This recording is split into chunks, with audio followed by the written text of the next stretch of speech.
السلام علیکم ورحمۃ اللہ وبرکاتہ۔ اعوذ باللہ من الشیطان الرجیم، بسم اللہ الرحمن الرحیم۔ رب اشرح لی صدری ویسر لی امری واحلل عقدۃ من لسانی یفقہوا قولی۔ اے اللہ، نیک کہنے کا، نیک سننے کا، نیک پر عمل کرنے کی توفیق عطا فرما۔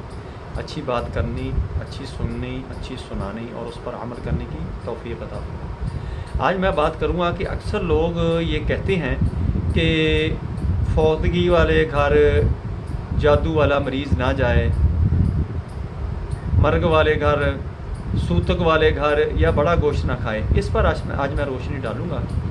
دوستو، اصل میں یہ اپنے عقیدے کی بات ہے کہ جتنا آپ کا اعتقاد پکا ہے توحید و رسالت پر، اتنا ہی آپ مضبوط ہیں۔ جتنا آپ کا عقیدہ توحید و رسالت پر کم ہوگا، اتنا ہی آپ اعتقاد کے معاملے میں، اعتماد کے معاملے میں، ول پاور کے معاملے میں کمزور ہوں گے۔ دیکھیں، بڑا گوشت یہ اللہ اور اللہ کے رسول نے ہمارے لیے حلال کیا ہے۔ یہ کیسے ہو سکتا ہے کہ یہ نقصان دہ؟ اگر نقصان دینے والی چیز ہوتی تو ہمیں منع فرما دیا جاتا، جیسے شراب یا اور کچھ چیزیں ہیں جو ہمیں نقصان دینے والی تھی، وہ منع فرما دی گئی۔ حالانکہ اکثر لوگ وہ پیتے ہیں، ان کو پتہ بھی ہے یہ کہ حرام قرار دی گئی ہے۔ اللہ کی ذات نے گوشت ہمارے لیے حلال جانوروں کا جو گوشت ہے وہ حلال کیا ہے، وہ ہمیں کھانا چاہیے۔ وہ جادو، تعویذات اور خصوصاً جو کالا جادو ہوتا ہے، اس کے مریض ان کو کیوں روکتے ہیں؟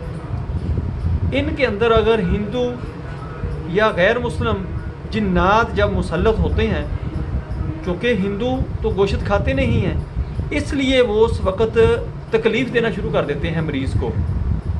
ان مریضوں کو تکلیف ہوتی ہے جن پر جو جنات ہوتے ہیں وہ ہندو جنات ہوتے ہیں، سکھ جنات ہوتے ہیں۔ ہندو خصوصاً جو ہوتے ہیں وہ گوشت نہیں کھاتے، تو ہندو جنات جب بھی ہوں گے وہ مریض کو تکلیف دیں گے۔ ویسے جو بھی جنات ہوں گے وہ کچھ بھی نہیں کہیں گے، مریض کھا سکتا ہے، بڑا گوشت ہو، چھوٹا ہو، کوئی بھی ہو۔ بعض دفعہ یہ بھی ہوتا ہے کہ یہ مصلحت ہوتی ہے کہ مریض کو بڑا گوشت اس لیے روکا جاتا ہے کہ اس کا معدہ ڈسٹرب ہوتا ہے، جس سے بخارات اٹھتے ہیں، جس سے اس کی طبیعت خراب ہونا شروع ہو جاتی ہے اور گھر والے بھی پریشان ہو جاتے ہیں، مریض بھی پریشان ہو جاتا ہے۔ دوسرا مسئلہ رہا کہ فوتگی والے گھر تو قطعاً ہی نہیں روکنا چاہیے۔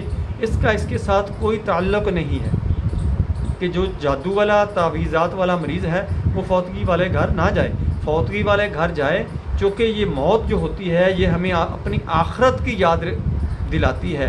ہماری مسلمانیت جو ہوتی ہے وہ اس میں پختگی آتی ہے، اس لیے فوتگی والے گھر جانا چاہیے اور ضروری جانا چاہیے۔ نہ کسی مریض کو، نہ کسی نارمل کو نہیں رہنا چاہیے، تاکہ ہم مردہ کو جب دیکھتے ہیں تو ہمارا ایمان تازہ ہو جاتا ہے، ہمیں عبرت حاصل ہوتی ہے کہ جس طرح آج یہ فوت ہو چکا ہے، یہ اپنے اوپر سے کوئی مکھی بھی نہیں اڑا سکتا، جو بہت ہی چلتا پھرتا تھا، بھاگتا تھا، پتہ نہیں اپنے آپ کو کیا کیا لوگ سمجھتے ہیں، تو جب فوت ہو جاتے ہیں تو اس وقت ہر چیز ختم ہو جاتی ہے۔ کیا ہے؟ یہ ہمارے لیے عبرت ہے کہ جس طرح یہ آج ہوا ہے، کل ہم بھی اس کی جگہ پڑے ہوئے ہوں گے۔ اس لیے ہم آخرت کی تیاری کرنے کی پھر کوشش کرتے ہیں۔ قبر یاد آتی ہے، آخرت یاد آتی ہے، ہمارے ایمان کی پختگی ہوتی ہے، ہمارا ایمان تازہ ہو جاتا ہے۔ قطعاً مریض کو فوتگی والے گھر سے میں تو قطعاً نہیں روکتا اور نہ ہی روکنا چاہیے۔ چھلے والا جو ہے اس کا بھی کوئی ایسا معاملہ نہیں ہے، چھلے والی چیز کھائیں، چھلے والے گھر جائیں، چھلے والے کو نہلائیں دہلائیں، مردے کو نہلائیں دہلائیں، جیسے بھی کریں، کچھ بھی نہیں کریں۔ اصل عقیدے کی بات ہے کہ جب توحید و رسالت پر آپ کا عقیدہ ہے تو اس وقت کچھ معاملات ہوتے ہیں ان کے اندر مصلحت ہوتی ہے، پھر بڑا گوشت بھی روکا جاتا ہے، فوتگی والے گھر سے بھی روکا جاتا ہے، سوتک مرگ والے دونوں جو ہوتے ہیں ان سے روکا جاتا ہے۔